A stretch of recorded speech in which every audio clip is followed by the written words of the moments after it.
Cassie with Bead and Button, and I'm going to demonstrate how to do 3-drop peyote stitch. 3-drop peyote stitch is very similar to basic flat peyote stitch. The only difference is instead of working where you pick up one bead, sew through the next bead, pick up a bead, sew through the next bead, you're going to pick up 3 beads at a time. So it'll be pick up 3 beads, sew through the next 3 beads, pick up 3 beads, sew through the next 3 beads.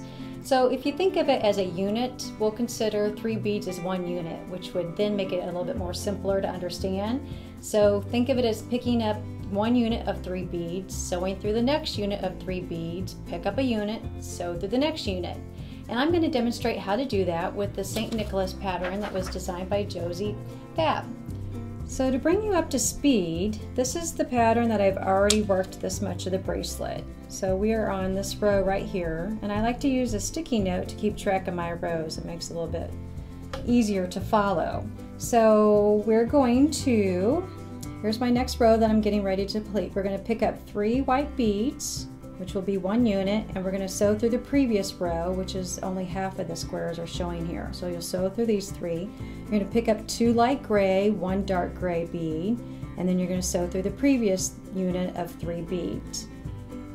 So let's get started and do that. So here's 3 white beads, and then we're going to pick up 3 for 1 unit and sew through the next unit of 3 beads. Pull that tight, come back to our chart, and it says pick up 2 light gray, 1 dark gray, which will be 3 beads for our next unit. And then we're going to sew through the next unit of 3 beads.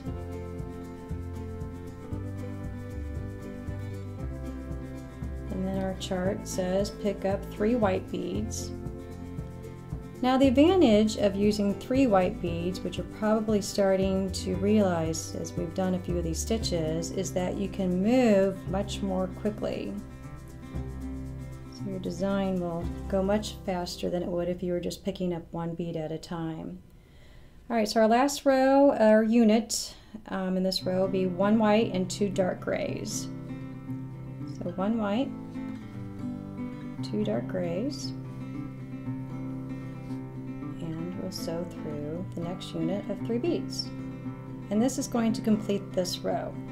Now this particular pattern is even count peyote stitch. So in even count we don't need to modify our turn or do anything funny there. If this was odd count peyote stitch and you were still doing the 3-drop, you would just modify your turns how you would for a normal odd count peyote stitch.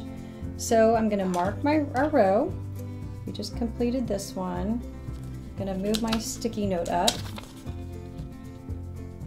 line up for the next row, and I'll show you a few more stitches just to make sure we're all on the same page. So the next row we're going to pick up 3 white beads,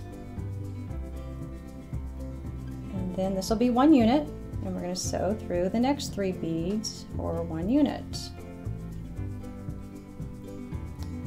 And then the next pattern says to pick up another 3 white beads. Now the other advantage of working in 3-drop peyote stitch is that it gives the designer a lot of freedom on how they want to make the image on the graph. It's a lot easier to design with 3 beads at a time versus doing 1 bead at a time. So that was the next one, and then our next 3 bead unit is going to be 1 white and 2 of the peach. So there's 1 white, we'll do 2 peaches.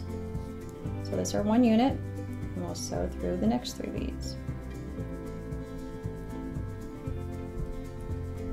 So if you continue to do this throughout the entire chart here, you should have no problems accomplishing 3-drop peyote stitch.